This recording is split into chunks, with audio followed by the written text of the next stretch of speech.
He walked away. We let him. That cost us everything. James Bond lives only in legend.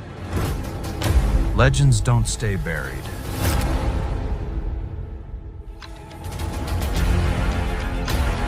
You're not MI6 anymore, James. You are a loaded gun with no safety. Then don't stand in front of me. That's not just satellite surveillance, Bond.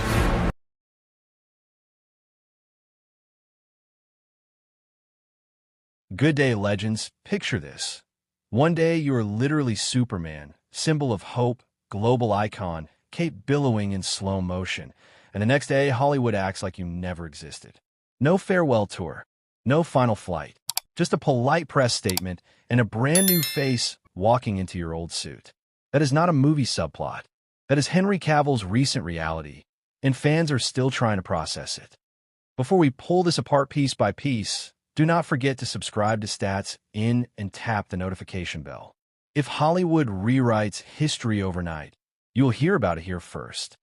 Now let us talk about how a man went from being announced as Superman's return to being quietly replaced like yesterday's script draft.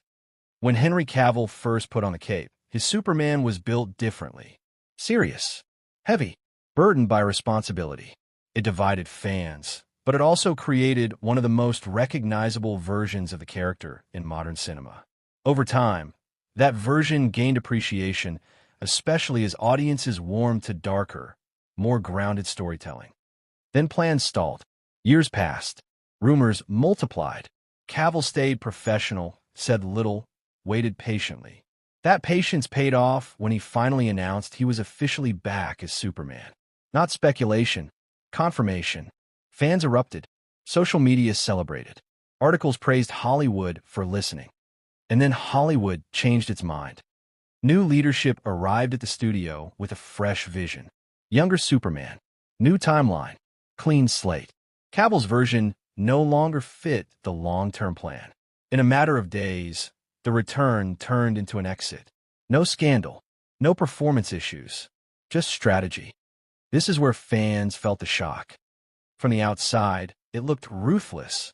Cavill did not lose Superman because he failed. He lost it because the studio wanted a different direction. In Hollywood, that distinction means everything internally, but to audiences, it feels brutal. The title From Superman to Zero sounds harsh, but it captures the emotional whiplash fans experienced.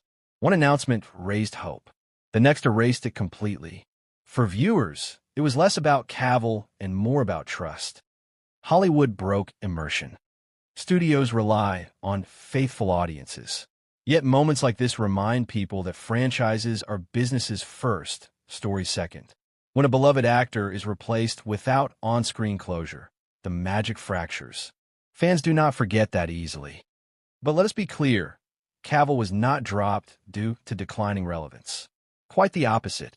At the time of his Superman exit, Cavill was arguably more popular than ever. Fan support was loud, organized, and persistent. His authenticity, love for source material, and refusal to treat roles like disposable jobs had earned him respect. Losing Superman did not damage his reputation. It damaged the studios. So why replace him? Hollywood thinks in decades, not scenes. The new creative leadership wanted a Superman they could build around for 10 to 15 years. Younger actor, younger timeline, fewer narrative complications. From a planning perspective, it made sense.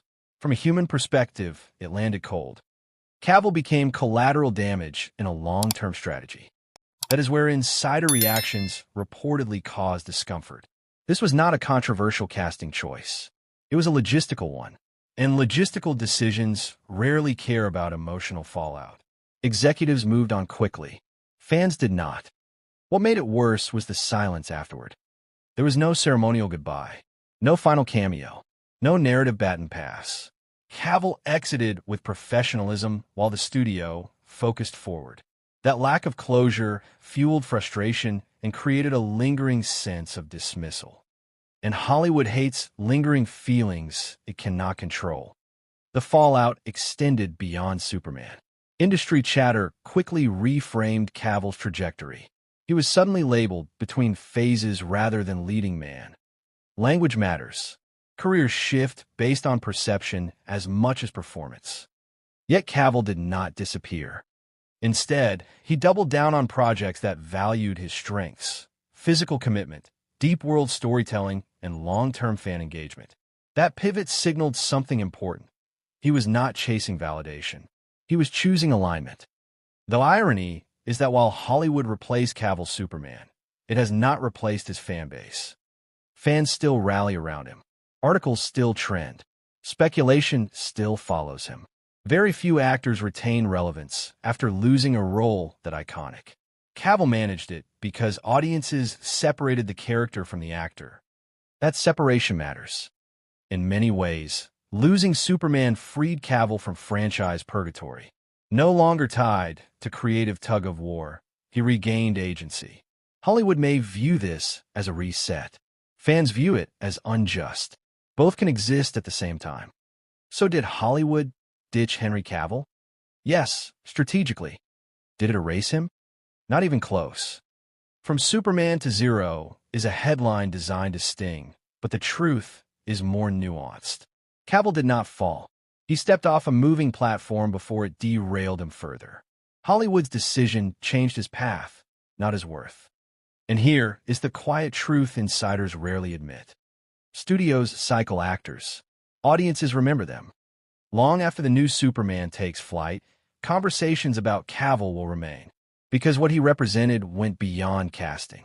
He represented consistency, respect for fans, and commitment without ego. That combination does not disappear quietly. Hollywood may have moved forward. Fans have not forgotten. And that alone guarantees this story is far from over. Thank you very much for watching and supporting Statsin. Cavill was born in Jersey, the largest and southernmost of the Channel Islands, which are dependent territories of the British Crown and are located off the coast of Normandy, France. He is the fourth of 5 sons of Marianne Cavill, née Dalgliesh, a secretary, and Colin Cavill, a stockbroker. The family lived in St. Helier, where Henry Cavill grew up playing computer games with his brothers. At age 13, he left Jersey to attend the Stowe School, a boarding school in Buckinghamshire, England. At Stowe, Cavill developed an interest in acting and participated in school productions, including Grease, A Midsummer Night's Dream, and Tom Stoppard's